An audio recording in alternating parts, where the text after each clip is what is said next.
अस्सलामुअलैकुम नाजरीन, नूरानी खबरों में आपका खैर मकदम है। नाजरीन, बेशक आज मुल्क के हिंदुस्तान में नफरत की बयार चल रही है। नफरती बयान बोले जा रहे हैं, नफरत परोसी जा रही है। बावजूद इसके एक मोहब्बत भरा काम, एक मुंह तोड़ जवाब नफरत को घुटने टेकने और घबराने पर मजबूर कर देता है। जी हाँ दोस्तों, हमारे देश में एक बार फिर से नफरत के पुरोधा अपने आप को बेबस और ठगा सा महसूस कर रहे हैं। क्योंकि दोस्तों, जिस कौम को लाख षड्यंत्र कर नफरत के पुरोधा, चाटुकारिता करने वाले नफरती पत्रकार और ईमान का सौदा कर चुके नेता कमतर दिखाने की कोशिश करते हैं, वही कौम हर बार दुगनी ताकत के साथ अपने परचम को बुलंद करती नजर आ रही है। जी हाँ, मुस्लिम कौम ने एक बार फिर से ये साबित किया है कि दीन इस्लाम में खुदा ने एक खूबसूरत लचक दी है। इसे जितना दबाया जाता है, ये हर बार उतनी ही ताकत के साथ उभरता नजर आता है। जिस कौम को नफरती लोग अनपढ़ गवार और पंचर छाप कहकर संबोधित करते थे, अब उस कौम के लोग देश की सबसे मुश्किल परीक्षा में अपना नाम रोशन कर रहे हैं। यूपीएससी जिहाद चलाने वाले सुरेश चौहान के को तो मानो सदमा लग गया है। वो हैरान है, परेशान है कि यूपीएससी जिहाद का फर्जी कार्यक्रम चलाने के बाद भी मुस्लिम बच्चों के हौसले टस से मस क्यों नहीं हो पा रहे, और आखिर कैसे ये लोग हर बार नया इतिहास रचते जा रहे हैं। दोस्तों, यूपीएससी की तैयारी कर रहे बच्चों ने अब तक की सबसे ऊंची छलांग लगाई है। तिहाड़ी चमन चोपड़ा से लेकर गोलू रंगाबिला, शीला चिंकी मिंकी सब हैरान है। इन लोगों के लिए सबसे ज्यादा चुभने वाली बात यह है कि जामिया के स्टूडेंट्स ने सबसे ज्यादा सीटें हासिल की है। यानी जिस जामिया मिलिया इस्लामिया यूनिवर्सिटी पर एक से बढ़कर एक हमले किए गए, एक से बढ़कर एक इल्जाम लगाए गए, जिस जामिया के नाम पर सियासत हो रही है, उस जामिया के हिस्से में यूपीएससी के सबसे ज्यादा नंबर आए हैं। अब जामिया और मुस्लिम बच्चों को यूपीएससी क्रैक करने की खबरों से सबसे ज्यादा परेशानी तो इन जनाब को ही है। पेशे से ये खुद को पत्रकार बताते हैं, लेकिन इनकी हरकतें दंगाइयों के सरगना वालों जैसी है। अपने खबरों में सच्चाई नहीं, बल्कि नफरत ज्यादा परोसने के लिए ये जनाब जाने जाते हैं।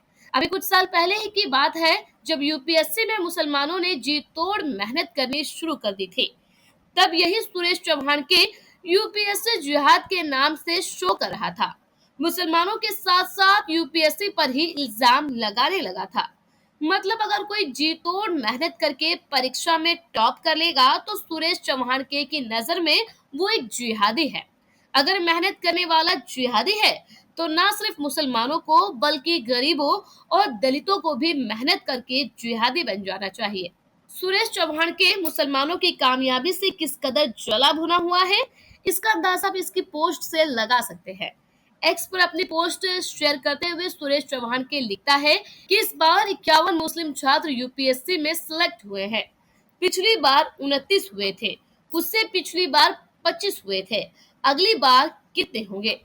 कुल मिलाकर सुरेश चौहान के सीने पर सांप लौट रहा है कि आखिर मुस्लिम बच्चों ने 51 सीटें कैसे हासिल कर ली। यानी कि इसके नजर में मुसलमानों ने बगैर मेहनत के ही यूपीएससी क्लियर कर ली है। अब सुरेश चौहान के को कौन समझाए कि नफरती बयान देने और मस्जिदों के सामने हो हल्ला करने से यूपीएससी क्लियर नहीं होती। मस्जिदों के सामने जय श्री राम के नारे बुलंद करने से यूपीएससी क्लियर नहीं होती। इसके लिए कड़ी मेहनत करनी पड़ती है। ये देश की सबसे मुश्किल परीक्षा होती है, जिसे पास करना किसी नशेड़ी गंजेड़ी का काम नहीं होता। पत्रकार वसीम अकरम ने सुरेश चौहान के की पोस्ट का जवाब देते हुए लिखा, वो तेरी तरह अनपढ़ नहीं है। उनके माँ बाप ने उनकी पढ़ाई को सीरियसली लिया था, शायद इसलिए वो आज इस मकाम पर पहुंचे हैं। सुरेश चौहान के काश तुम्हारे घर वालों ने भी तुम्हारी पढ़ाई को सीरियसली लिया होता। काश बचपन में ही खाकी चड्डी पहनते वक्त तुम्हें समझाया गया होता।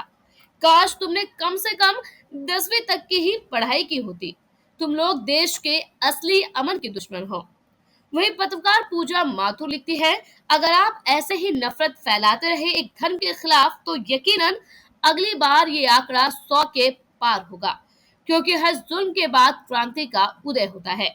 वही पत्रकार रिजवान हैदर लिखते हैं, अब अब्दुल पंचवर के बजाय यूपीएससी में सिलेक्ट होगा और तेरे जैसे टूची के लौंडे या तो मस्जिद के सामने मुजरा करेंगे या तो पंचर लगाएंगे, क्योंकि जिस हिसाब से तेरी हरकतें हैं आगे चल के तेरा लड़का भी दंगा फैलाने वाला ही बनेगा। इसी तरह के बेबाक जवाब देने वालों की फहरिस्त लग गई, जिन्होंने सुरेश चौहान के की पोस्ट पर उन्हें मुंह तोड़ जवाब दिया है और साथ ही साथ यूपीएससी में सिलेक्ट हुए 51 मुस्लिम छात्रों का स्वागत भी किया है। बहरहाल नाज़रीन, इस पूरी खबर को आप कैसे देखते हैं कमेंट कर जरूर बताएं। वीडियो को लाइक करें, शेयर करें और आप भी यूपीएससी के एग्जाम क्लियर करने वाले इन छात्रों को ढेर सारी मुबारकबाद देते हुए कमेंट कर मुबारकबाद दे सकते हैं। अल्लाह ताला हम सभी को दीन इस्लाम की हिफाजत करने और ज्यादा से ज्यादा इल्म हासिल करने की तौफीक नसीब अता फरमाए। आमीन। खुदा हाफिज।